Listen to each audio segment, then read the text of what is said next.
안녕하세요. 핵심 주제 26 조선 전기의 문화인데요. 오늘 포인트는 좀 암기를 많이 해야 됩니다. 뭐 역사서 3개, 지도서 4개, 과학기술, 농업, 의학서, 건축물, 예술 이런 것들을 한 요 정도 암기를 해야 되는데 우리가 대부분 다 봤거든요. 다 봤기 때문에 저하고 이론 강의 한번 듣고 끝에 보시면 이제 눈에 들어올 겁니다. 자, 먼저 우리가 봐야 될 게 뭐냐면 오늘 배울 내용이 조선 전기의 문화니까 조선 초기와 조선 중기, 임난 이전입니다. 그죠? 요때 문화유산들을 볼 건데 대부분 다 조선 초기에 이 태조부터 성종까지의 왕들이 만들었고 그 중에서도 세종대왕님께서 뭘 많이 만드셨어요. 그리고 그 다음에 이제 성종. 다행히 우리가 핵심 주제 23에서 대부분 다 봤던 내용들입니다. 그래서 오늘 되게 수월하실 거예요. 이미 다 알고 있는 내용을 오늘 복습하는 거나 다름없어요. 그래서 자, 그러면 먼저 역사서를 보면 역사서를 딱 3개만 알면 됩니다. 자, 3개를 한번 미리 정리를 좀 해보면 먼저 조선왕조실록이에요. 그리고 고려사 동국통감. 요거는 우리가 기출문제 풀면서 많이 나왔었고 요거는 성종이 동국통감을 썼다고 이전에 우리가 핵심 주제 23에서 봤습니다. 동국여지 승남하고 요 동국통감 2개. 자, 그러면 조선왕조실록은 먼저 요 내용은 어디에서 요 조선왕조실록을 쓰냐면 춘추관 실록청에서 씁니다. 춘추관 실록청에서. 근데 언제 쓰냐면 왕이 있잖아요. 그럼 이 왕이 살아있을 때 쓰는 게 아니라 왕이 죽어요. 왕이 죽으면 그때 춘추관 실록청에서 사초, 시정기, 승정원 일기 3개를 모아가지고 이 왕에 대한 업적을 이렇게 쓰는 거야. 어느 형식으로 쓰냐면 편년체. 편년체가 뭡니까? 그냥 순서대로 쫙 쓰는 거죠. 편년체로 쓰는 거예요. 그러면 사초가 뭐냐? 사초는 드라마 같은 거 보면 왕이 있을 때 옆에서 쉴 새 없이 계속 뭐 쓰는 사람들이 있죠. 그 사람들을 사관이라 그럽니다. 사관. 그래서 그 사람들이 왕이 쓴 말들을 적어 놓은 거를 다 사초라고 해요. 그 다음에 시정기는 이 왕이 살아있을 때 어떤 중요한 공문서라고 그냥 보시면 돼요. 공문서들. 그 다음에 승정원 일기는 승정원이 뭐 하는데요? 왕이 어떤 명령을 하면 이거를 하다라는 곳이죠. 그러니까 이 왕의 무슨 명령이라던가 그런 것들이 다 여기 모여 있단 말이에요. 그러니까 요 3개를 가지고 춘추관 실록청에서 쓰는 게 바로 조선왕조 실록입니다. 근데 어떤 일이 있었냐면 이게 이 사고, 그러니까 사서의 창고죠. 요 조선왕조 실록을 이렇게 모아놓고 있는 창고가 4군데에다 이렇게 분산해서 4군데에다 똑같은 실록을 모아놨어요. 왜? 우리나라가 전쟁이 워낙 많이 나니까 그 고려시대 때 많이 쳐들어왔었잖아요. 그러니까 어떻게 요거를 한 군데에다 놔두면 또 소실될지도 모르니까 4군데에 놔두는데 아니나 다를까 임진왜란 때 일본 놈들이 쳐들어와가지고 요 사고가 4개 중에 전주 사고 빼고 나머지 3개가 다 멸실이 됐습니다. 그래가지고 어떻게 그렇죠. 어유 다행이다 싶어가지고 이제 요 임진왜란 끝나고 조선 후기 때는 이제 5개 사고를 5개로 늘렸어. 그래가지고 이제 이렇게 보관을 했던 겁니다. 전주 사고라도 남아있어서 정말 다행이었죠. 요게 조선왕조실록이에요. 그 다음에 이 고려사는 중요한 게 고려사니까 당연히 이제 고려의 역사를 썼겠죠. 근데 요 형식이 중요해요. 기전체로 쓰여졌어요. 기전체. 기전체가 뭡니까? 봉기, 열전, 세가, 연표, 지 뭐 그렇게 쓰는 거라 그랬잖아요. 제일 중요한 건 뭐야? 삼국사기. 김부식의 삼국사기가 기전체로 쓰여진 대표적인 역사서예요. 그래서 세종 때 쓰기 시작해서 문종 때 완성이 됐어요. 요 고려사는. 그리고 동국통감 일단 중요한 거는 요 성종 때 쓰여졌죠. 성종 때. 근데 요것도 형식 편년체로 쓰여졌고 고조선에서부터 이제 고려 때까지의 역사가 여기 정리가 되었습니다. 그래서 여러분들이 요 조선왕조실록, 고려사, 동국통감 제일 여러분들이 시험에 잘 나오는 거는 어떤 형식으로 나왔는지를 알아야 되고 조선왕조실록은 제가 말씀드렸던 거 있죠? 요 내용을 알고 계셔야 됩니다. 자, 그럼 이제 다시 기본서로 가서 하나씩 볼게요. 일단 조선왕조실록 편년체 동그라미 별표. 조선왕조실록은 편년체로 쓰여졌다. 요걸 기억하셔야 돼요. 요걸 제일 중요해요. 그래서 뭐 여기 있는 내용은 중요한 건 아닌데 태종에서 철종 때까지만 조선 왕조실록으로 보고 고종하고 순종, 우리 마지막 조선의 마지막 임금들이죠. 요 둘은 일제 강점기 때이기 때문에 왜곡이 많이 돼서 이거는 범위에 포함시키진 않아요. 그 다음에 보세요. 이 내용. 국왕이 죽은 다음에 국왕 사후에 춘추관내 실록청에서 밑줄 사초시정기 승정원 일기 등의 자료를 모아서 편찬한다 그랬죠. 자, 그리고 동그라미 3번 조선 왕조실록에 대한 얘기가 계속 이어집니다. 자, 임진왜란 이전에는 4대 사고였어. 자, 이거 다 외울 필요 없어. 다 외울 필요 없어. 그냥 살아남은 건 전주 사고 하나만 남았습니다. 그래서 전주에서 보관하다가 임진왜란 때 이 일본 놈들이 또 다 아무튼 불지르기 좋아하는 놈들 진짜 많아요. 우리나라 주변에. 그죠? 전주 사고를 제외하고 모두 소실돼서 조선 후기에는 이제 5대 사고, 5대 사고가 있는데 다 외울 필요 없다고요. 그냥 4개에서 5개로 늘었다고요. 그냥 적어 놓은 거야, 여러분들. 자, 그리고 유네스코 세계 기록 유산으로도 등재가 됐습니다. 자, 그 다음에 이제 고려사. 고려사는 간단해요, 내용이. 일단 이것도 제일 중요한 게 뭐냐면 기전체 동그라미. 요 기전체. 고려사는 기전체인 겁니다. 그래서 세가, 열전지, 연표 등의 기전체 형식으로 서술. 그래서 세종 때 편찬해서 문종 때 완성했습니다. 조선 건국의 정통성을 강조했어요. 자, 그 다음에 동국통감. 이것도 중요한 거는 편년체라는 거, 편년체. 자, 밑줄. 고조선에서 고려까지 기록한 최초의 통사고, 그 다음에 서거정 등의 훈구파들에서 편찬됐는데 서거정이 썼다는 것보다 성종 때 완성됐다는 게 더 중요합니다. 조선 전기 때 책이라고요. 조선 지금 전기 초기 때의 책들이야. 고려사하고 동국통감하고 아시죠? 그게 중요합니다. 자, 그 다음에 지도하고 지도서는 혼일강리 역대 국도지도, 동국지도, 동국여지승남, 해동제국기 이 4가지가 나오는데, 자, 이 4가지 외우기도 쉽습니다. 그리고 우리가 이미 혼일강리 역대 국도지도하고 동국여지승남을 한번 봤어요, 앞에서. 그래서 4개를 먼저 정리를 좀 하면 혼일강리 역대 국도지도가 무슨 뜻이냐면 이거예요. 이게 그냥 세계라는 뜻이고, 역대 국도는 세계의 수도, 역대 수도를 표시한 지도, 뭐 그렇게 보면 됩니다. 그래서 요거는 태종 때예요. 세종이 아니라 이게 세종대왕님이 하도 뭘 많이 하셔가지고 세종대왕 이외에 다른 왕들이 만들면 그게 되게 특이한 거야. 그래서 시험에 나와요. 태종 때 만든 세계 지도다. 그래서 우리나라 최초의 세계 지도이기도 하면서 현존하는 동양 최고의 지도입니다. 그리고 동국지도는 세종 때부터 세조 때까지 이게 그려진 건데 실칙으로 인해서 군현별로 이렇게 지도를 작성을 했어요. 그 다음에 요 동국여지승남 요 책이 또 되게 중요한데 요거는 인문지리서입니다. 인문지리서.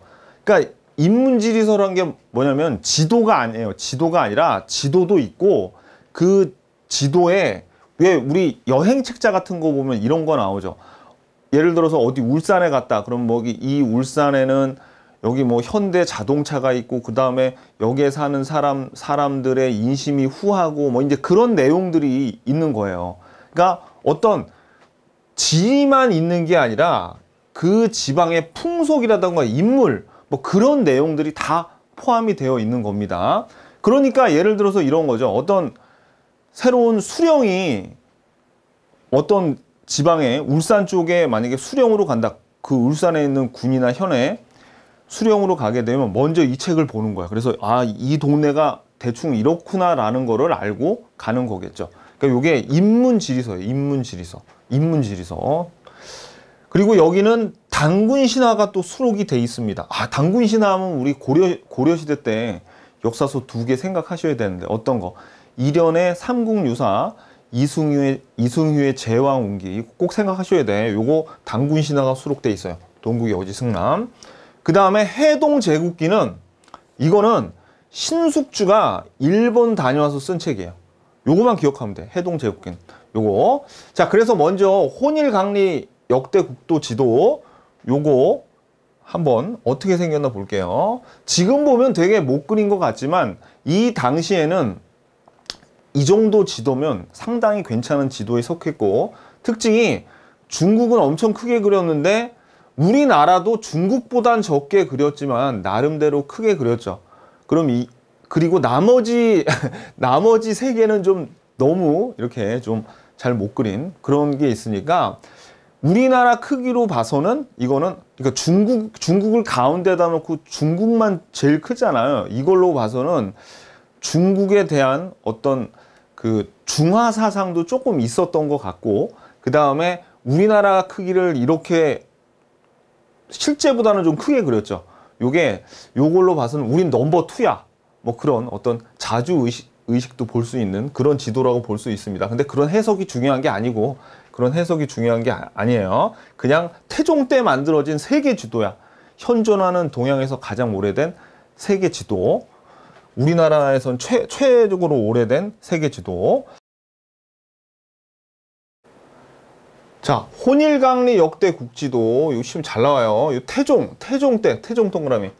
김사영, 이무, 이회 등이 작성했는데, 이것까지 여러분들이 물론 기억하면 좋겠지만 못 외웁니다. 우리가 외울 게 워낙 많아서. 그러니까 누가 작성했는지는 몰라도 돼요. 그냥 여기 밑줄, 우리나라 최초의 세계 지도며 현존하는 동양 최고의 세계 지도. 요거.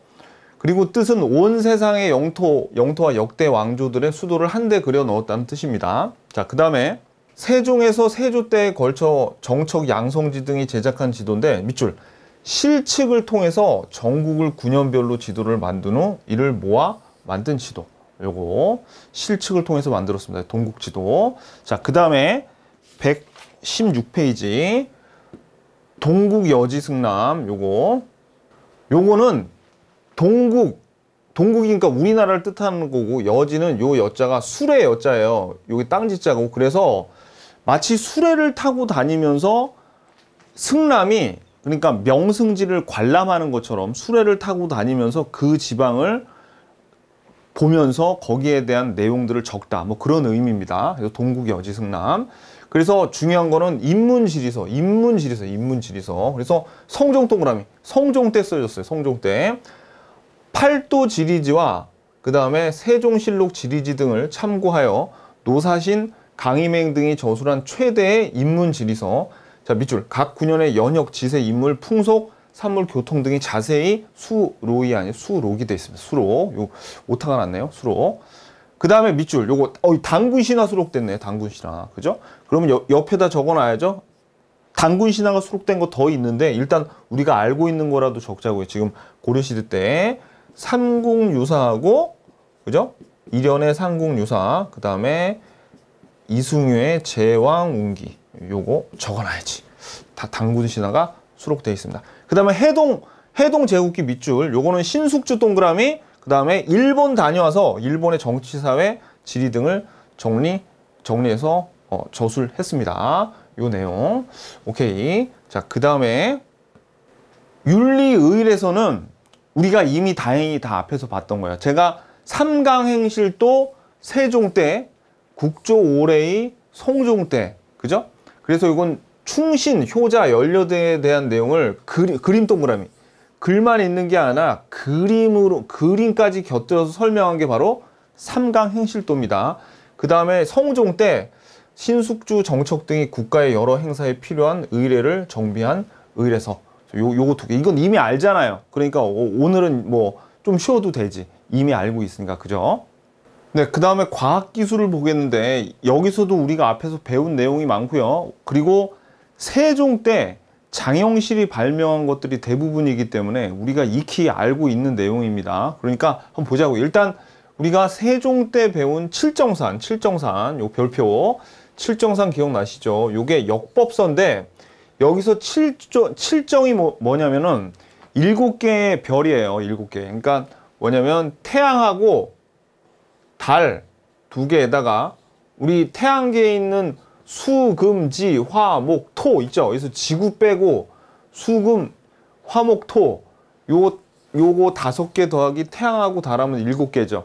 그래서 요 태양, 달, 그 다음에 수, 금, 지, 화, 목, 토 요 행성들의 움직임을 기록한 건데, 자, 그래서 중요한 건 세종 동그라미. 세종 때예요. 이것도 이순지, 김다음 등이 우리나라 최초로 제일 중요한 건 이거예요. 별표. 한양을 기준으로 했어.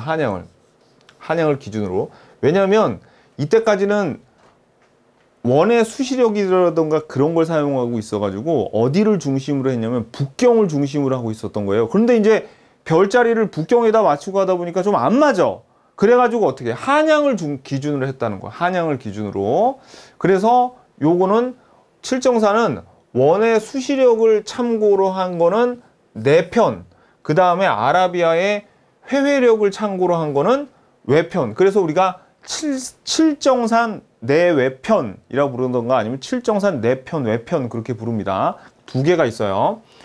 그래서 좀 치사한 공무원 시험 같은 거는 칠정산 내편은 세종 때, 칠정산 외편은 성종 때 만들었다. 뭐 이거 말도 안 되는 문제를 내는데 둘 다 세종 때입니다. 요거 참 이상하게 문제 내는 사람들 많아요. 문제야. 자, 그다음에 이제 나머지 것들 이제 보세요. 천문, 시계, 측량 이런 거는 노비 출신 장영실이 참여하여 혼천이, 간이, 자경루, 앙부일구, 치국이, 활자인, 갑인자 등을 발명했는데 보자고요. 이거 다 우리가 봤던 거예요. 일단 근데 좀 우리한테 생소한 거 요거 태조 때 밑줄 천상열차 분야 지도라는 게 있는데 요거는 고구려 덕흥리 고분의 천문도 밑줄 그세요.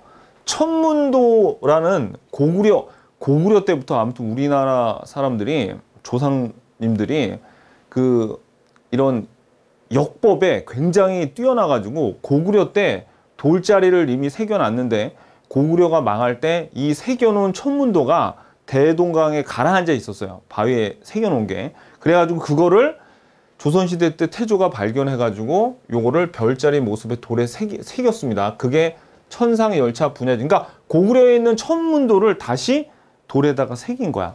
그게 뭐냐면은 이렇게 생겼습니다. 우리 시험에 나오면 이렇게 나와요. 굉장히 복잡하고 정교하게 만들어졌죠. 이렇게 생겼다고요. 요거 언제? 요거는 태조 때.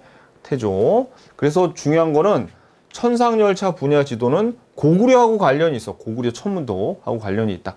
나머지는 이제 세종 때 장영실이 참여를 해서 만들어 온 겁니다. 일단 혼천의 간이 요거는 천체 관측 기구예요. 그래서 간이는 어떻게 생겼냐면 이렇게 생겼습니다. 이렇게 간이는 이렇게 생기고 그 다음에 여기 있는 혼천이는 이렇게 생겼어요. 이렇게. 그리고 자경루하고 앙부일구는 물시계하고 해시계인데 자경루는 물 똑똑 떨어지면 높이가 얼마나 되는지 측정하게끔 생겼죠. 자경루. 그 다음에 앙부일구는 그림자가 보이게 만든 거. 요거 해시계. 그 다음에 치국이는 요거 강우량을 측정하는 기구입니다. 요거 여러분들은 뭐 이런 앙부일구는 조금 생소할지 몰라도 여러분들이 치국이, 혼천이, 자경루 같은 건 요거 2개는 특히 여러분들이 많이 들어봤겠죠. 이런 게 있습니다. 오케이. 자, 금속활자 매우 중요합니다. 앞에다 나왔어요. 근데 우리가 다 아는 내용이에요. 개미자 요거 태종 때 주자소를 설치하고 인쇄소를 설치하고 금속활자인 개미자를 주조했죠. 근데 이 개미자가 좀 약점이 있는 게 밀랍이 뭐 촌농 비슷한 본드의 일종이거든요. 근데 그게 온도에 되게 취약해요. 그래가지고 뭐 여름 같은데 이렇게 찍으려 그러면 글을 밀랍으로 고정을 시켰는데 이게 좀 흔들리고 이게 좀 잘 안 맞아. 그래서 세종 때 이제 갑인자를 요 개미자의 약점을 보완하기 위해서 갑인자를 만들었습니다. 그래서 밀랍 대신 식자판을 조립하는 방식으로 발전. 이거 뭐냐면 나무 같은 걸로 글을 고정시켜 가지고 열과 행이 딱 맞게 진짜 아름답게 인쇄가 되게끔 만들어 놓은 거예요. 근데 뭐 이런 게 중요한 게 아니고 그냥 중요한 거는 개미자는 태종, 갑인자는 세종. 오케이. 이거만 알면 됩니다. 이 금속활자는 시험에 무지하게 잘 나오죠. 자, 그 다음에 이제 농업서와 의학서, 천만다행으로 이것도 우리가 이미 다 봤습니다. 이미 다 봤어요. 일단 농사직설과 향약집성방은 알아야지. 시험에 무지하게 잘 나오죠. 농사직설이 제일 잘 나와요. 농사직설은 세종 때, 향약집성방도 세종 때. 그래서 세종 때 변효문 정초가 시험에 잘 나오면 정초를 보고 여러분들이 농사직설인 걸 맞춰야 돼요. 자, 우리가 사람들이 여러 명 참여했으니까 참여해도 다 기억할 수는 없으니까 자, 경험 많은 농부들한테 물어서 밑줄 우리의 설정에 맞는 독자적인 농법을 정리한 농업서적이고 현존하는 최고의 농서이며 우리나라 최초의 농서입니다.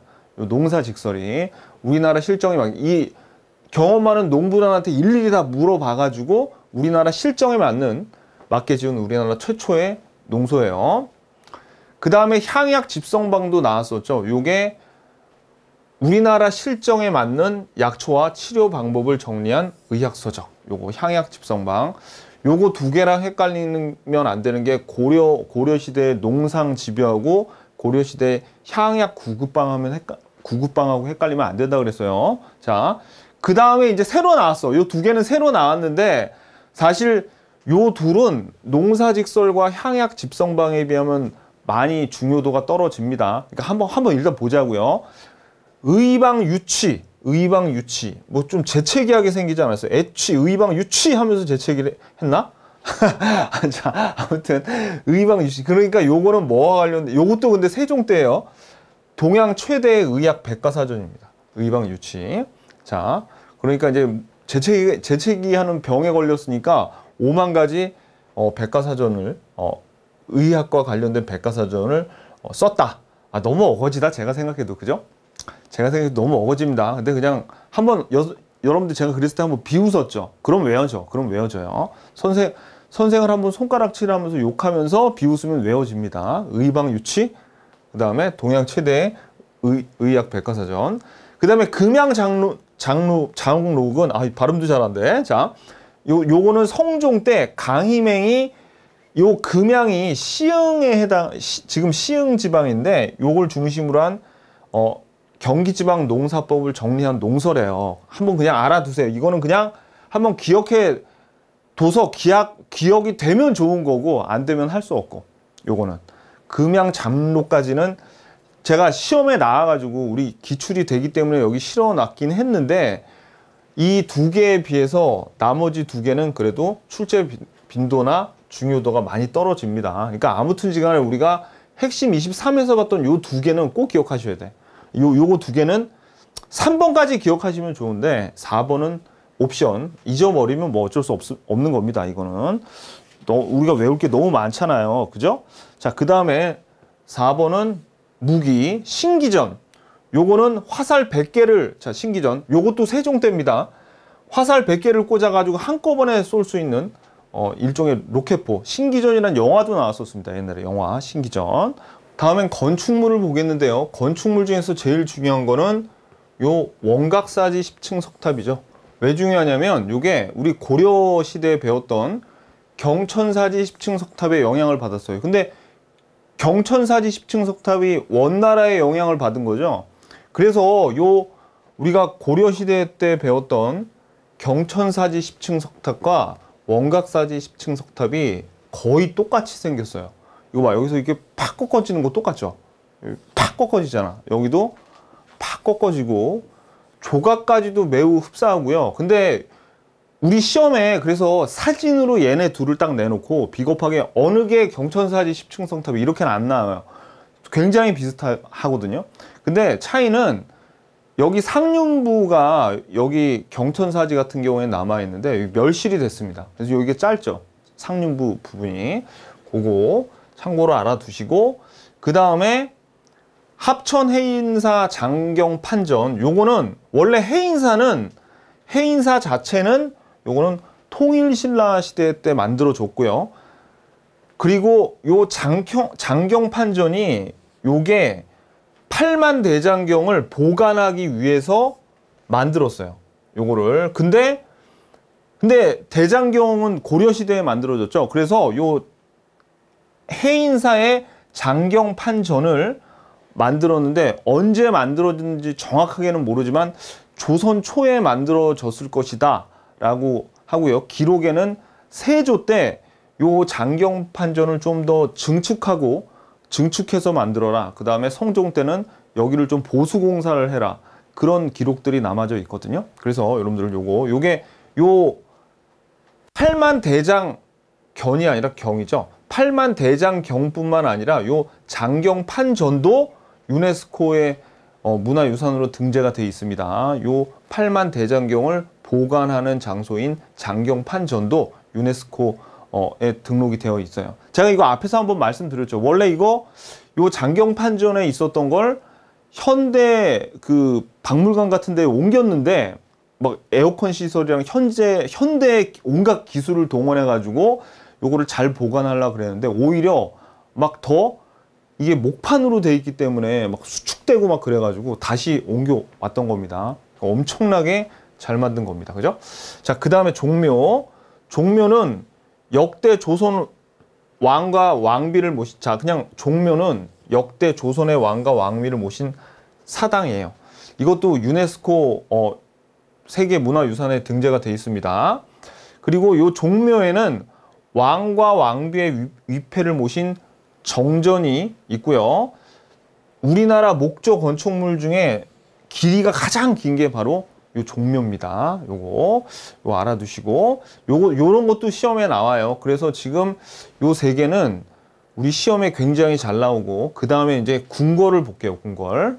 자, 궁궐이 지금 5개가 나오는데 출제 빈도가 제일 높은 건 요 경복궁입니다. 경복궁은 좀 자세히 세세히 알아야 돼요. 일단 태조 때 한양으로 천도하면서 제일 먼저 지은 게 이 경복궁이죠. 그런데 임진왜란 때 여기 있는 창경궁하고 쌍과로 3번에 나온 창경궁하고 다 같이 소실이 됐다가 복원도 한참 뒤에 대원군 때 복원이 됩니다. 요게. 그리고 이 경복궁이 원래 법궁이라 그러거든요. 법궁이 뭐냐면 왕이 여기 살면서 일도 여기서 보는 거야. 그러면은 뭐 이제 대소신료들이 와가지고 조회도 보고 그런 데가 법궁입니다. 법궁의 반대 개념이 요 창덕궁이 2궁이에요. 법궁이 제1궁이라면 2궁은 숫자 2는 아니지만 제2궁이라서 여기 뭔 일이 있으면 이제 2궁으로 가서 사는 거예요. 자, 근데 아무튼 법궁은 경복궁이었고 이게 도성의 북쪽에 자리를 잡고 있어서 밑줄 북궐로 불리기도 했다. 요것도 시험에 나와요. 북궐로 불리기도 했습니다. 우리 경복궁이. 그 다음에 주요 건물은 조회를 실시하는 근정전이 있고요. 그 다음에 외국 사신을 접대하는 경회루가 있고, 그 다음에 지편전을 세종대왕이 지편전을 어디에 설치했냐면 요 경복궁의 수정전에 설치를 했었어요. 그래서 요 건물 이름까지 좀 알아두셔야 돼. 경복궁은. 다른 궁은 제가 이렇게까지 여러분들한테 외우라고 안 하는데 경복궁은 다 외워두셔야 됩니다. 그리고 일제강점기에 일본 놈들이 이 근정전 앞에다가 조선총독부 청사, 중앙청이라고도 불렀는데 그거를 떡하니 가려놨어요. 그래가지고 그 김영삼 정부 때 요 조선총독부를 철거를 한 그런 일도 있었습니다. 요거. 명성황후도 요 경복궁에서 시해가 됐어요. 명성황후도. 자, 그래서 요 내용 좀 자세하게 알아야 돼요. 태조 때. 근데 경복궁이 제일 먼저 만들어졌으니까 태조 때 만들어진 거 알고, 그죠? 그 다음에 대원군 때 복원이 됐죠. 임진왜란 때 소실됐는데, 북궐이라고도 부르고, 근정전, 경회로, 수정전, 요런 것도 다 알아두셔야 돼. 그리고 요 지편전이 여기서 지어졌네. 오케이, 됐습니다.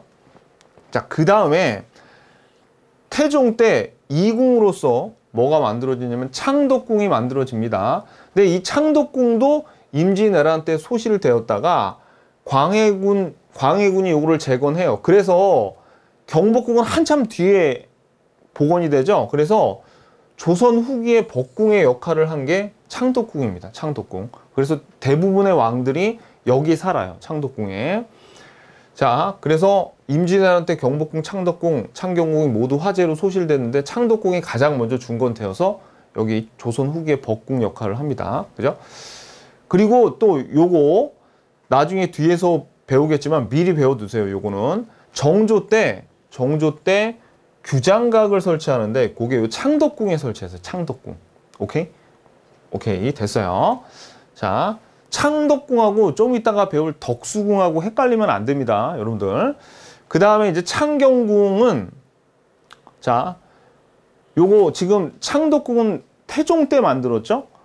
창경궁은 세종이 왕위에 오른 다음에 자기 아버지인 태종을 위해서 창덕궁, 이궁이었던 창덕궁 동쪽에 만들었어요.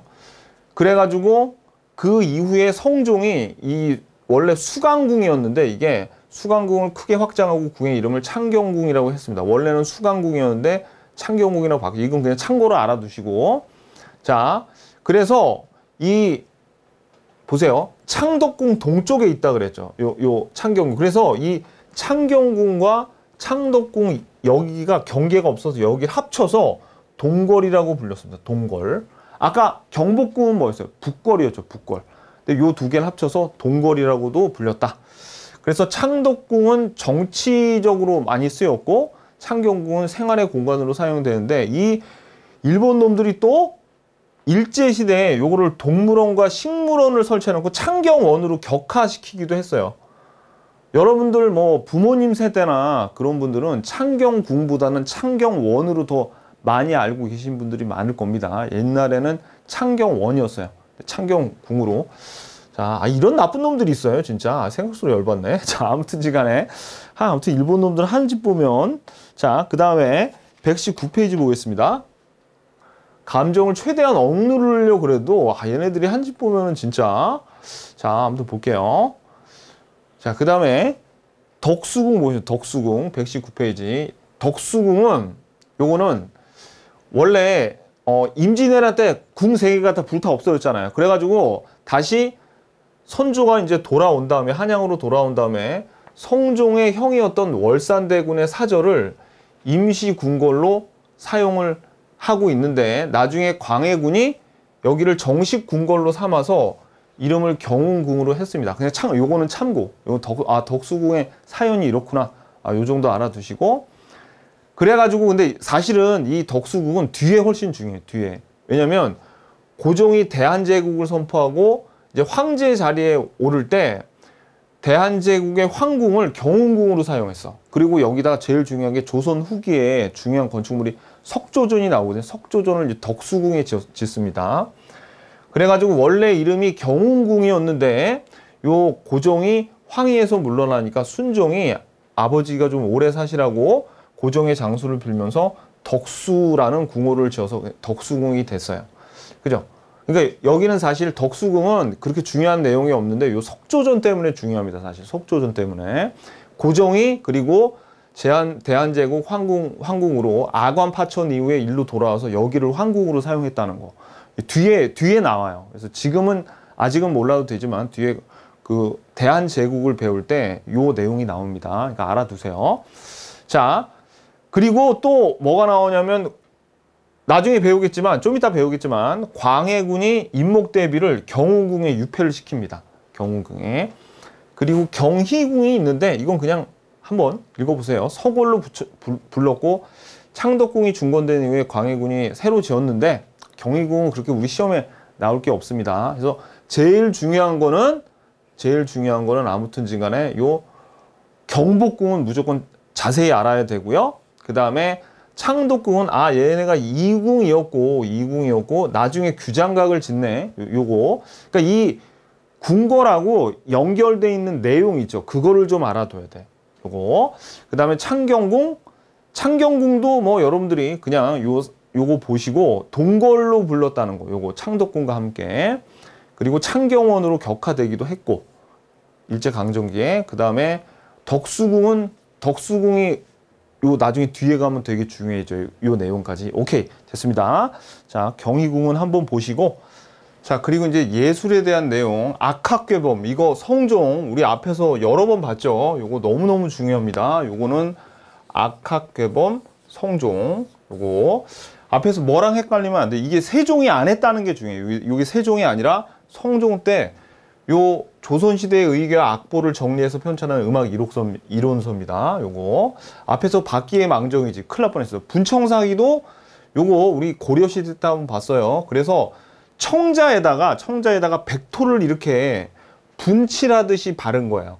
그래서 회청세계 도자기이며 요 고려 말부터 조선 시대 초기 15세기까지 유행하다가 이제 16세기에 백자가 유행하기 시작했어요. 그게 자 분청사기는 이렇게 생겼고, 백자는 우리가 알고 있는 백자, 요겁니다. 뭐 어려운 거 없어요. 그죠? 자, 그리고 그림을 두 개를 알아야 돼. 이제 여러분들이, 제가, 오늘 좀 암기가 필요한 게 바로 요겁니다. 앙견의 몽유도원도하고 고사관수도 이거 알아야 돼요. 그래서 몽유도원도는 요거는 사연도 좀 중요해. 세종대왕의 아들이 안평대군이 있었어요. 수양대군의 동생입니다. 세조의 동생이에요. 이 안평대군이 꿈을 꿨는데 막 무릉도원에 있는 막 그런 꿈을 꾼 거예요. 그래가지고 자기가 꿈 이야기를 듣고 화원이었던 안견한테 내 꿈에서 이렇게 놀았거든 하면서 자기 그 경치를 그렸는데 그거를 그린 게 바로 몽유도원도입니다. 몽유도원도. 그 다음에 강의안의 고사관수도. 요거는 선비가 바위에 물을 바라보면, 이 고사가 뭐냐면 높은 곳에 있는 선비가 관수, 물을 이렇게, 지금 좀 해상도 높은 걸로 볼게요. 이 그림은. 자, 여기 지금 선비가 이렇게 밑에 물을 바라보고 있는 거예요. 이러고 있으면서 물을 이렇게 바라보고 있어. 높은 곳에 있는 선비가 물을 내려다보고 있다. 요거. 자, 그래서 이게 왜 중요하냐면 몽유도원도하고 고사관수도가 이 그림 자체가 어디에 나오냐면 고려 후기 때 되면은 신윤복, 김홍도 뭐 이런 화가들이 막 등장을 하거든요. 그러면 그때 그림이 많이 등장하는데 요 그림 두 개가 나오면 요거는 조선 전기지 후기가 아니잖아요. 그러니까 그때 등장을 많이 합니다. 그러니까 이 두 개의 그림은 꼭 기억을 하셔야 됩니다. 자, 그럼 우리 여기까지 다 봤으니까 포인트 한번 보자고요. 자, 포인트. 일단 조선왕조실록, 요 역사서 3개 중에서 제일 중요하죠. 편년체로 쓰여졌습니다. 그죠? 왕이 죽은 다음에 춘추관 실록청에서 사초시정기 승정원 일기 요거를 바탕으로 써졌죠. 고려사, 기전체, 동국통감, 편년체. 그 다음에 지도서는 우리나라에서 제일 오래된 지도, 그리고 동양에서 가장 오래된 세계지도, 혼일강리 역대 국도지도. 중요한 건 태종 때 만들어졌다. 그 다음에 동국지도, 동국여지승남. 요 동국지도는 사실 나중에 영조 때에도 동국지도가 하나 더 나올 거예요. 그거 이따가 기출문제에서 잠깐 만납니다. 그 다음에 동국여지승남 요거는 입문서였다는 거. 입문지리서. 해동제국기 신숙주가 일본에 대해서 쓴 거죠. 그 다음에 과학기술은 요 칠정산 세종 때, 나머지 혼천이, 자경루, 앙부일구, 치국이 요거 갑인자까지 다 요거 세종 때. 그 다음에 개미자는 태종 때. 그죠? 그 다음에 농업의약서도 농사직설, 향약, 집성방, 의방유치 다 세종 때 쓰여졌습니다. 그죠? 그리고 금양장록은 성종 때 강희맹이 썼는데 요거는 잊어버려도 괜찮은데 특히 요거 두 개는 절대 잊어버리면 안 돼요.